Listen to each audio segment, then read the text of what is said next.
Have you ever promised yourself that you'll finally pick up the Bible and read it all the way through to the end and failed? This video is for you.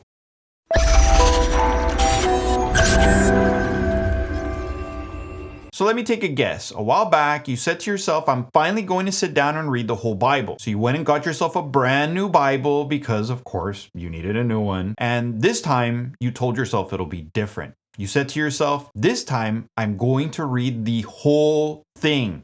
No excuses. So you picked up your new Bible, opened it, and started reading in the most obvious place possible, in the beginning. And I know that in the book of Genesis, the very first book in the Bible, it actually says in the beginning, at the very beginning. So that was a no-brainer, right? So you start your reading and some of the stories sound very familiar. Adam and Eve, the binding of Isaac, Noah's Ark, and you start thinking to yourself, I can do this. You finish the book of Genesis and you feel pretty good about yourself. You move on to Exodus and you read about the plagues and the story about how God saved his people from slavery in Egypt. You read that unforgettable passage on how Moses, upon God's command, parts the Red Sea, and you thought, awesome, I am doing this. But then, all of a sudden, you hit Leviticus and you start saying to yourself, what is all this? Burnt offerings? Cereal offerings? What does this have anything to do with God? But you promised yourself that you would read the whole Bible this time. So I'm going to give you the benefit of the doubt. You powered through all of Leviticus and you got to the book of Numbers. This is where you finally gave up. You thought to yourself, I don't get it. This is boring. Who cares about some census? And who are all these people anyway? You put down your new Bible and it's been gathering dust ever since. Sound familiar? That's exactly what happened to me on more than one occasion. But I finally learned what I needed to know to start making sense of the Bible. So today I'm going to share with you 4 things I wish I knew before I started reading the Bible. Now, all of these are very important, but just a heads up, number 3 is the most important one by far. Now, before we begin, hit pause on this video and go and grab your Bible. Sometimes just picking it up and opening it can be pretty difficult. So let's jump that hurdle right now. I'll wait. 5 minutes later. Are you ready? Do you have it in hand? The first thing I wish I knew when I started reading the Bible is that we need to be instructed on how to read the Bible. Let me give you an example. In chapter 8 of the book of Acts, a disciple of Jesus, Philip, runs to an Ethiopian that is reading the book of the prophet Isaiah. And he asks him, do you understand what you're reading? And he said, how can I unless someone guides me? As far back as when the Bible was written, we've needed instruction on how to read it properly. Now, the language of the Bible isn't particularly difficult to understand. What are difficult to understand are the cultural differences and the theological concepts that the Bible teaches. In simpler terms, we live in the age of YouTube and iPads. Some of the Bible was written over 2,000 years ago. The world of the people writing it and our world today is significantly different. And these differences are what makes it difficult to understand. There are a lot of things that can be easily misinterpreted or misunderstood. That is why we have the church. They are our official guide to the scriptures. The church was established by Jesus to provide us with the guidance that we need, not just for our salvation and the sacraments, but for us to be able to understand God and his word through scripture. The church has been living, studying, and interpreting scripture since it was first written. Odds are that if you have a question on a particular passage or something that you find weird or difficult to understand, there's already a church teaching that can clarify it for you. The church has a lot of resources available, including Bible studies and who knows how many books on how to read and interpret scripture. And I'll get to some really good ones at some point in a future video. But we need to learn to crawl before we can run. And speaking of running, think of reading your Bible as a marathon. You don't have to finish it as quickly as possible. It's not a novel or a textbook that you have to get through for school. So take your time in reading it and pay attention to what God has to say to you. The second thing I wish I knew before I started reading the Bible is that the Bible is not just a book. It's actually a library of books. Every time you pick up your Bible, you're actually picking up a library of 73 different books written by different people at different times all inspired by the Holy Spirit over a time span of some 2,000 years. And just like in a library, those 73 books are written in different genres or categories. So what looks like a chapter to the untrained eye is actually a whole book. So instead of attempting to read the whole Bible in a year, how about reading one book in the Bible in a week or a month? As a quick aside, because I know some of you are going to check your Bibles, you might own a Bible that only has 66 books instead of the 73 I mentioned. There's no need to panic, that Bible will still work. At least for our purposes today. It's not broken. Most Bibles have the same content. The only difference will be in the translation. But that's a topic for a whole other video. So I won't go into the long story as to why this difference exists, but I will note that all Christians, Catholics or otherwise, have used the 73 books that were originally selected by the Catholic Church for around 1100 years. That changed until a little over 500 years ago when Martin Luther, the guy that started the Protestant Reformation, pretty much single-handedly decided to remove 7 of those original 73 books from Protestant Bibles because he disagreed personally with their content. Now, with that mini history lesson aside, let's go back to the library you have in your hand. In your Bible, there are books on poetry, history, law, wisdom. There are books on prophecy, a book on the apocalypse or the end of the world, and a whole section of books that were actually written as letters. They're called epistles. On top of that, there are also 4 books that we call gospels that talk about the life and teachings of Jesus.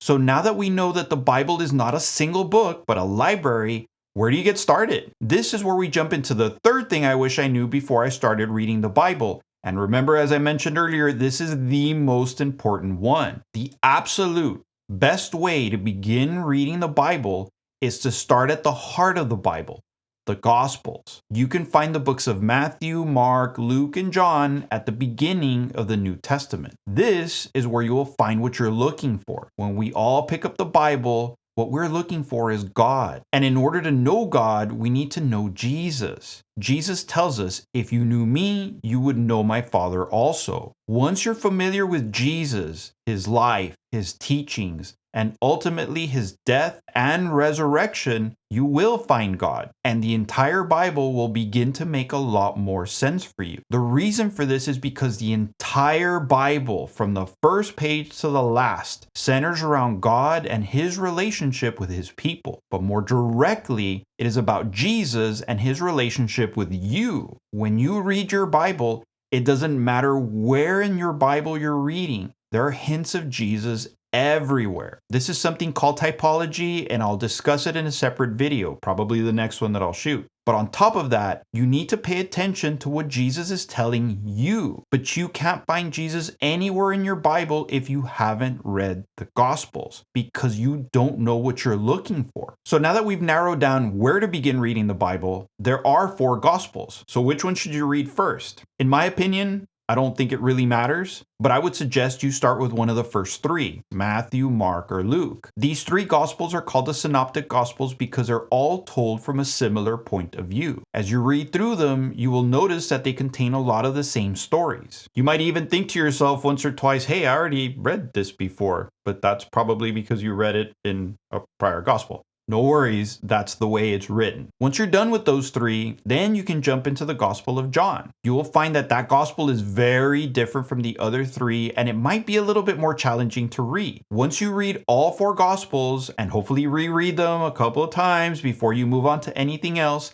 then you can move on with the rest of the New Testament first. Now, when you get to the book of Revelation, try not to get too hung up on the story. That particular book contains a lot of symbolism, and it requires a lot of explanation. There are entire books written on its meaning and its symbolism. Don't beat yourself up if it doesn't make any sense to you at first, or if it sounds scary. A lot of the stuff in there is not what you think. Trust me. For the moment, just read it and move on to the Old Testament. Now you can start at the book of Genesis. But a word of warning, now that you know the importance of Jesus and his teachings, don't be tempted to think that the Old Testament is not important because Jesus is not in it. That's a rookie mistake. St. Augustine once said that the New Testament lies hidden in the Old and the Old Testament is unveiled in the New. That quote will make way more sense later on in your Bible study journey. But for now, let's just concentrate on the Gospels. With time and a good Bible study, you will be able to get through the Old Testament and actually understand what it all means. But it is really, really, really important to be familiar with the Gospels and the New Testament writings before you jump into the Old Testament. So with all that said, the fourth and last thing I wish I knew before I started reading the Bible is how to navigate the Bible better. This last point is for Bible newbies, and you probably already know all this stuff. But if you are an experienced Bible reader, you can share this section of this video with your friends, with people that are looking to understand how to navigate their Bibles. The reason I'm putting this in this video is because not a very long time ago, a friend called me and asked me if we had the same Bible, like the same actual book. And I said, yes. And he said, great, go to page 837 or whatever it was. And I said, okay. Then he said, can you look at the second paragraph and can you explain to me what that means? And the biggest thing I got out of that conversation is that those of us that are familiar with the Bible and read it very often assume that everyone is on the same page and knows how to use their Bibles. We forget that at some point we were all new to this. Here's a quick overview on how to find Bible passages in your Bible, no matter which Bible you own. This is actually really easy to do, so don't be intimidated. All it takes is a little patience, some guidance, and a little practice. These things are called Bible citations, and it's very important to know how to find them within your Bible. So let me show you how to do this by giving you an example. Let's start with the one on the screen. Open up your Bible and let's look for the story of the prodigal son. It's found in the book of Luke, chapter 11, verses 11 through 32. First, you need to find where the book of Luke is found in your Bible. Go to the index at the front of your Bible and find the page number. Every Bible has a guide or index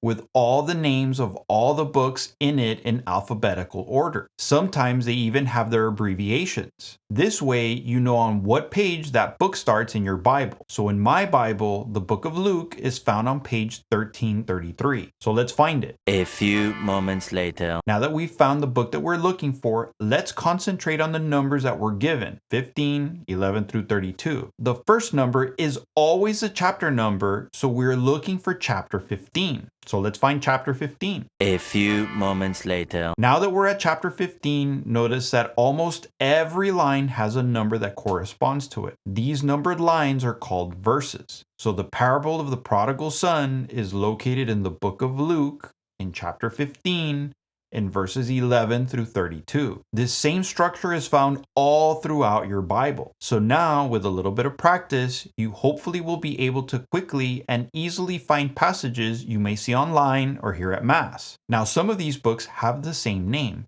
so they're distinguished from one another by a number. For instance, the book of Samuel has two books associated with it, 1 Samuel and 2 Samuel. So you may run into citations that look like this, 2 Samuel chapter 7, verses 11 through 29. That just means that that particular passage is found in the second book of Samuel. Now that it's on the screen, jot it down and check out that passage as practice. Actually, you should read it. It's the covenant that God creates with King David. It's a very important passage in your Bible, and you should begin to get familiar with it, just in general. And just a quick note, when these books were originally written, they weren't divided up into neat chapters with verses and headers the way that we find them in our modern Bibles. That was added in the 1500s for our ease of use, so we can find stuff inside our Bibles. I just wanted to throw that in there because it will come in handy later in your Bible reading journey. So there you have it, the 4 starter tools for you to get started on your Bible reading journey. Once you have these 4 fundamental principles down, you will find that understanding your Bible is going to be a lot easier than you may have thought. And remember that this is just the beginning of a lifelong Bible reading journey. Your goal is not to finish reading the Bible. Our goal in reading the Bible is to fall in love with God and with His Word, just like the prophet Jeremiah did. He wrote, "When I found your words, I devoured them. Your words were my joy, the happiness of my heart." Look for that passage today in your Bible for practice. Only by reading and learning more about Jesus can you establish and maintain a strong, loving, intimate relationship with Him, which is exactly exactly what he wants. In fact, let me give you a few more passages that will serve two purposes. One is so you can practice searching for passages in your Bible. The second is that these three passages relate to us reading the Bible in the first place. The first will tell you why it's important to read your Bible. The second is what St. Peter had to say about learning the Bible on your own. And the last one is Jesus himself explaining the scriptures and his role in them